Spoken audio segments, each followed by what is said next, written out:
Umiiyak siya. Kasi sabi niya, hindi raw siya nakakatulong sa pamilya na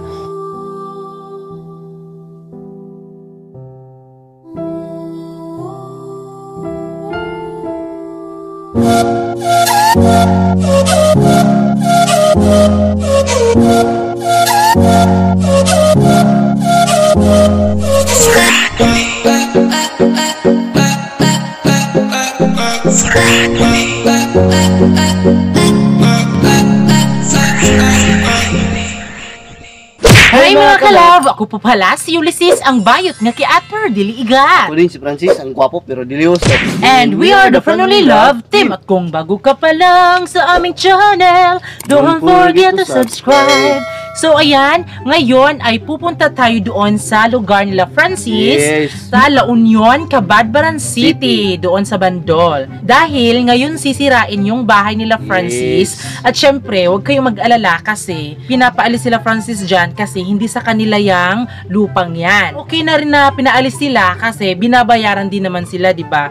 Doon tayo pupunta kasi ipa-vlog natin, ipapakita namin sa inyo kung ano na ba talaga yung itsura kapala ng bahay doon sa lugar nila Francis, binayaran sila. Din yung binayad sa kanila, syempre, yun na din yung ipapatayo ng bahay nila Francis. Ngayon is nandito kami sa aming fish pan. So ngayon kami pupunta doon sa Bandol. So sasakay kami ng tricycle kasi pupunta na kami ngayon doon sa labas para makasakay na ng tricycle para makapunta na tayo sa Bandol. So here we go!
So ayan, nakarating na din kami dito sa Bandol sa aming bahay ng mama ko. So ito yung bahay sa aking kuya. So wasak na. So ito pala yung bahay ng kuya ko mga kalab. At ito pala yung kapitbahay namin mga kalab, bahay nila. So wasak na din. At ang susunod sa amin naman ang wawasakin mga kalab. Yung mga bahay dito lumilipat doon sa kabila mga kalab. So ayan, ito po yung tindahan ng kuya ni Francis, yung kapatid niya. At ito po yung asawa ng kapatid ni Francis. Ayan, si Tita. And then syempre, yung tindahan nila is galing to dito mga kalab. So dahil nira na yung bahay nila, so tinransfer nila dito. Ito pala yung bahay ng ate ko, yung si Giselle. Ito yung bahay nila. At siyempre, mawasak din to lahat. Ito pala yung bahay namin mga kalab, wasak na. So wasakin namin dito yun mamaya mga kalab. Nasimula na pala nasira mga kalabo. Sira na pala. Pagsusunod namin sisirain dito. So sa awa ng Diyos mga kalab, di ba yung iba kapag pinapaalis sila sa kanilang bahay, syempre iba yung sisira. So instead na iba, so sila Francis na lang yung sisira, di ba? Kasi kung yung ibang tao lang is madadamage lahat yung mga nakalagay dito mga kalab. Yes, wasak din ng lahat-lahat. Masaya na sana kami kasi malapit na yung pista dito sa amin, sa aming baryo. Pero hindi matuloy kasi wala na kaming bahay dito kasi siyempre wasak na yung mga bahay dito sa aming kapitbahay at amin, at doon na lang kami titira doon sa kabila mga kalab.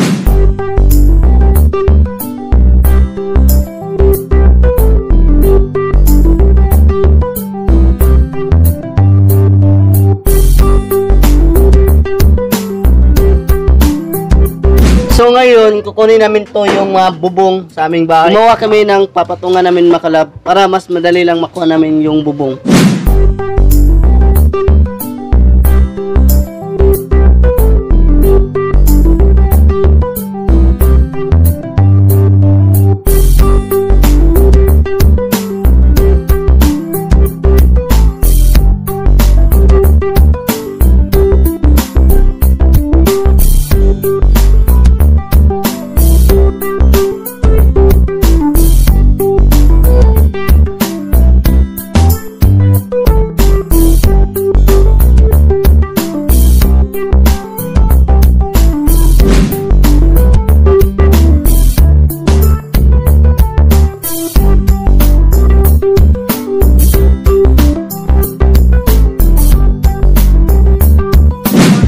wala gid may kairon kay wala mi taro nga puy-anan ato na mi kilit sa suba.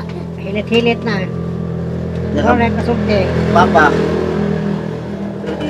Mga kalab, luoy pa mi kayo sa kanang upload nga iadod-andod into sa baybay. Maroon na yung may upload ba nga idagsa sa baybayon bagi kan sa laod. Pero lipay lang yapon may mga kalab kay Happy lang. kapalaran man. Happy lang. So ngayon, hindi pa natapos yung pagsira ng bahay nila Francis. So ngayon mga kalab is pupunta tayo doon sa lilipatan ng bahay nila Francis doon sa kabila. So syempre, hindi naman kasi to ngayon talaga na araw agad matatapos to.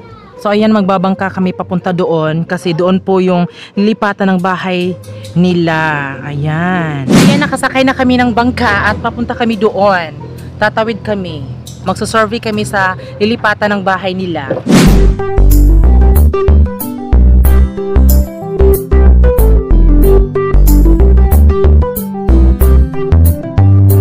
so pupunta tayo doon sa kapitbahay namin mga kalab. Dito sila lumipat, yung mga kapitbahay namin. Dito din kami lumipat. At ito pala yung kapitbahay namin mga kalab. So dito sila lumipat mga kalab. So ngayon ipapakita ko sa inyo ang yung bahay ng kuya ko, bago nilang bahay. At dito din sila lumipat. At ito pala yung bahay nila mga kalab. Ito pala yung sari-sari stores nila mga kalab. Ano siya? Naglalakbay kami papunta sa kanilang lilipatan ng bahay. At syempre dito is nandito din yung mga kapitbahay nila. So siguro dito dito din lilipat yung mga kapatid ni Francis para magkakasama sila. Pero yung kuya niya is nag-iba lang sila doon kasi may negosyo kasi sila. Kasi mas malapit kasi sa mga tao kaysa dito na lilipatan nila Francis.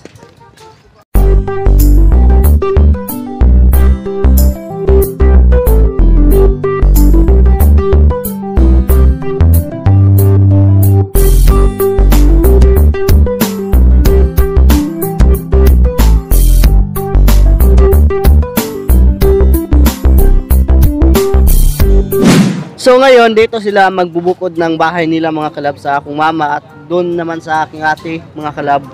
So okay lang kay madami naman dito mga kapitbahay at enjoy pa rin kasi marami dito mga kapitbahay namin at marami ding mga mga chicken manok.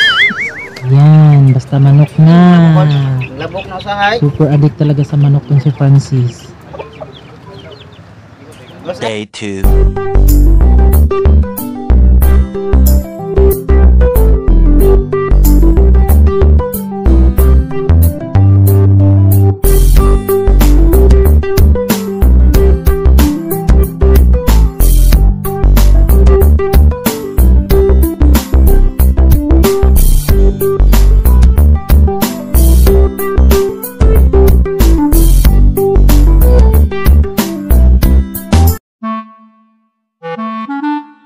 So ngayon mga kalab, andito na kami sa bahay nila Francis. And then syempre, ang daming problema. Hindi namin naabutan yung pag-iba ng bahay sa kuya ni Francis. Ayan. So ngayon mga kalab, is pupunta na naman kami doon sa kabilang doon kasi maghahanap kami kung pwede bang may mapagbubukuran ng bahay. Ayan. Hanggang ngayon is wala pa kaming nakitang pwedeng pagbubukuran ng bahay. So sana nga makakita na kami. Wala may kapuy-an Yes. sa balay. Asa ni utang among balay.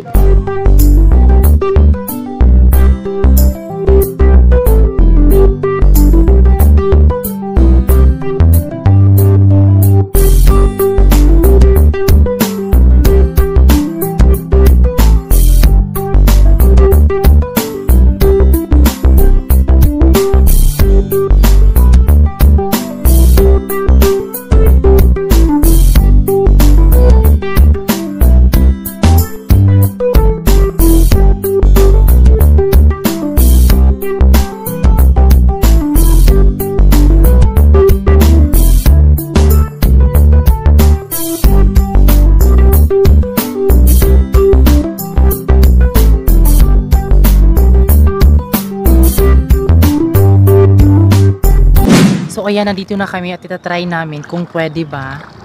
So kakarating lang namin. Nani mo hagdanan ni ko ano? honest, ito po yung pinsan sa father ni Francis. So pumunta kami dito para i-try kung pwede bang bumukod ng bahay yung parents ito ni Francis. Pagdating namin is wala yung asawa ng pinsan nila Francis. May nilakad po. So yung naabutan lang ho namin is yung asawa ng pinsan sa papa ni Francis. So ngayon, hinihintay pa namin yung kasi namin kung umuwi. Siguro pupuntahan na lang namin siguro.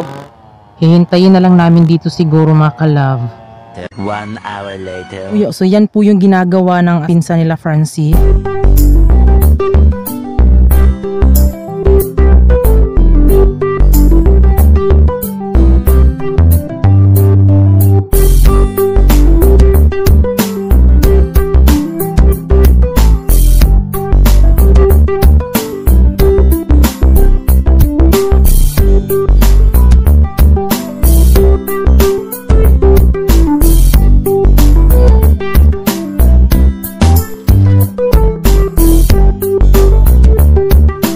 So ngayon, uuwi na lang kami kasi wala pa yung amo dito sa kasi namin mga kalab. So uuwi na muna kami. So babalik na lang kami bukas.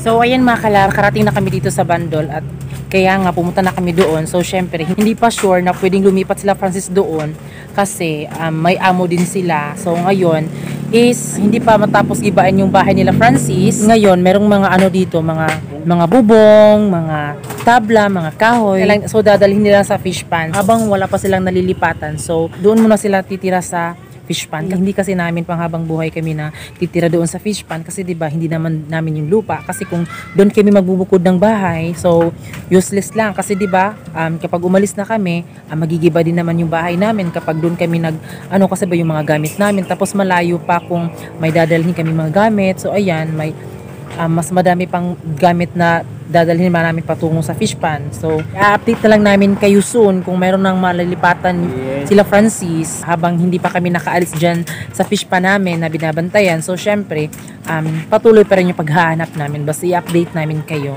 Kasi kami ni Francis is hindi kami titira dyan sa fish pan. Maghahanap din kami ng mabubukuran ng bahay namin ni Francis. Sa awa ng Diyos, makahanap kami. Ayan. So ngayon mga kalab, dito kami sa bahay ng ate ni Francis. Pero ayan po si Francis. Umiiyak siya. Kasi sabi niya, hindi raw siya nakakatulong sa pamilya na. O ayan siya.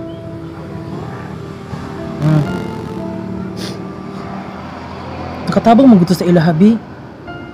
Nag-alala siya sa kaniyang mama kasi wala silang matitirahan, di ba? Tinutulungan namin mga kalab makahanap ng magpapatayuan ng bahay ng mama niya. Kasi hindi naman kasi kami papayag na palagi na lang kami sa fish pan kasi delikado talaga. Hindi kami makakatulog tuwing gabi. Binabayaran naman sila Francis sa bahay na giniba. Yun nga lang, merong pera pero walang mapagtatayuan ng bahay. Kasi 'di ba, ang hirap kasi maghanap ng mapagtatayuan ng bahay, lalong-lalo na may COVID. So hindi kami basta-basta makalusot kasi ang daming hinahanap ng mga papeles, 'di ba? Yung bahay nila Francis lapit ng magiba. Kasi ngayon mga kalab, hanggang ngayon hindi kami makahanap kung saan ba talaga patirahin yung mama ni Francis.